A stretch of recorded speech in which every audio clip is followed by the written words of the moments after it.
Bien, a continuación les presentamos también en diferido las declaraciones que brindó el economista Hernando de Soto esta mañana en una radioemisora local. Señor Hernando de Soto, ¿cuál es su opinión sobre la huelga de los cocaleros en Agüetiro?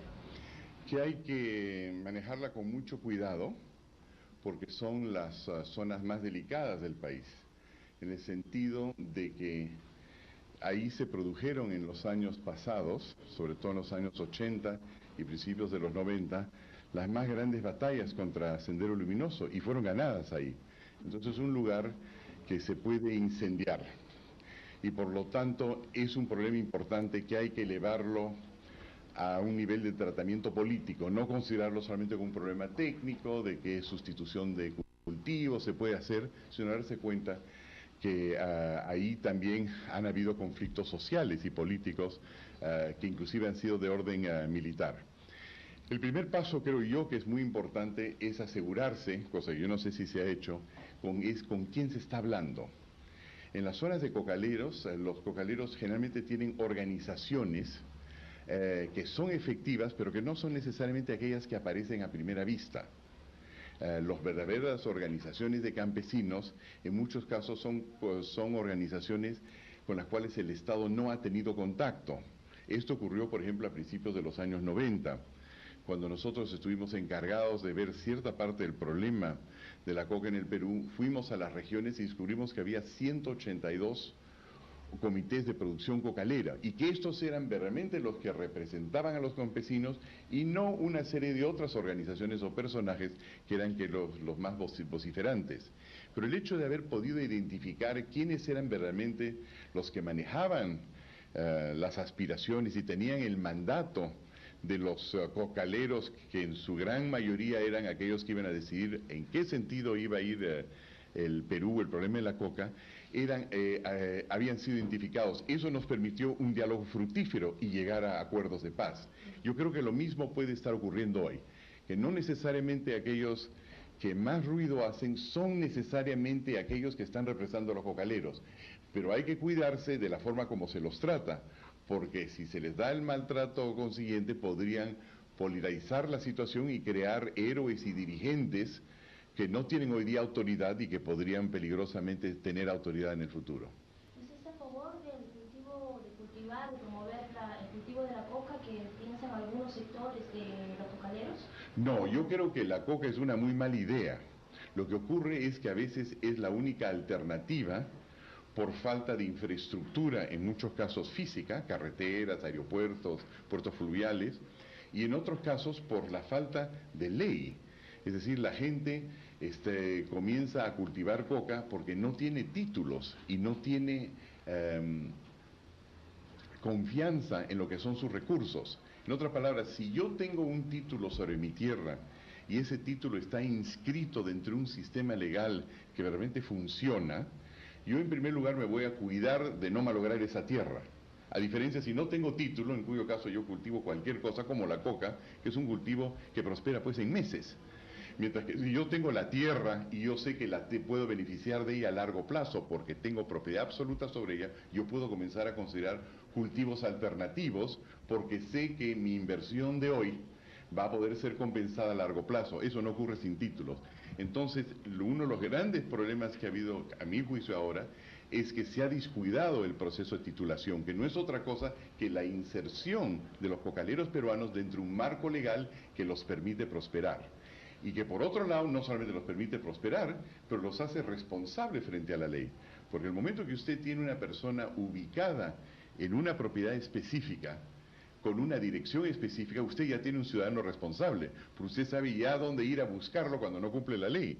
Cuando no lo tiene titulado, todo lo que usted tiene es una especie de precioso verde esmeralda, que es la coca, pero usted no sabe quién es dueño de quién. Cosa que hasta que no entre la ley y los títulos, esa área va a ser bien ingobernable. Para que se resuelva este conflicto entre los cocaleros, usted ha señalado que se debe identificar a los sectores más representativos, ¿no? Quienes son los que representan realmente a los cocaleros. ¿Y cuáles serían los siguientes pasos en caso de identificación de... Bueno, una vez que se identifican a los cocaleros, hay que comenzar a saber cuáles son los verdaderos problemas. hasta qué punto el problema es la falta de representación política. Es muy posible que los cocaleros no se sientan representados. Yo sé que en algún momento muchas de estas organizaciones, sobre todo el Valle del Río Apurímac y el Río N, tenían una interlocución con el Estado. Se los había considerado interlocutores válidos, se los había identificado y con ellos se dialogaba y se iban resolviendo los problemas a medida que estos aparecían. Entiendo yo que esos diálogos se han ido desapareciendo y que con este gobierno ya no existe ese grado de diálogo. Y entonces es importantísimo rearmar ese diálogo para identificar los problemas. Una vez que uno tiene el problema identificado, entonces ya se puede trazar una política y se pueden comenzar a dar soluciones en el contexto de los presupuestos que existen. Pero hasta no saber con quién está uno tratando y realmente cuáles son los problemas y los interlocutores válidos, va a ser bien difícil sacar una solución. ¿Usted considera que el gobierno no está llevando de la mejor forma esta... Bueno, yo no sé si lo está o no, eso es una cosa que nosotros vamos a ver. Posiblemente ya tenga ese inventario del cual hemos hablado. Tengo la impresión que no, porque si no nos los hubiesen indicado. Pero es posible, pero no tengo esa información. En todo caso, creo que es necesario que si no lo tiene, se dedique a ello. Desgraciadamente nosotros, todos los peruanos hemos descuidado esa situación de los cocaleros. Una vez que los precios de la coca bajaron y una gran parte de la producción peruana, a principios de los años 90 el Perú producía el 60-70% de la coca mundial.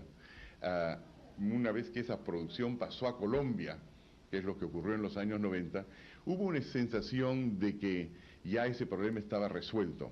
Los cocaleros en muchos casos y con mucha razón estaban sumamente descontentos, porque los cocaleros no solamente no se cumplió con las promesas que se les hizo de titularlos, de mantener un diálogo con ellos, de crear instituciones regionales que los permitan verdaderamente expresarse y estar vigentes, para también tener acceso al crédito y una serie de asistencias tecnológicas que no han venido, sino los cocaleros, la gente muchas veces se olvida, o una buena parte de ellos, fueron parte de las rondas campesinas que liquidaron a Sendero Luminoso. Entonces muchos de nosotros en el Perú los tenemos en deuda, porque ellos fueron los que ganaron esa guerra. Lo que nosotros hemos aquí en Lima registrado es que una vez que fueron derrotados en el campo y Sendero Luminoso ya fue enormemente reducido y se dedicó solamente a actividades terroristas en Lima, hemos querido que Sendero fue solamente derrotado con la captura de Abimael Guzmán, olvidándonos que los gente del Valle del Río Apurímac, que tenían más o menos 35.000 ronderos, perdieron 14.000 ronderos en la guerra contra Sendero Luminoso y hasta ahora no les hemos agradecido. Entonces en muchos casos tienen razón de estar calientes, porque los hemos olvidado. Entonces es importante ahora hacer historia, porque los países que no hacen historia y que no recuerdan y que han decidido que solamente los años 90 solamente eran malas noticias, no van a saber cómo lidiar con el problema.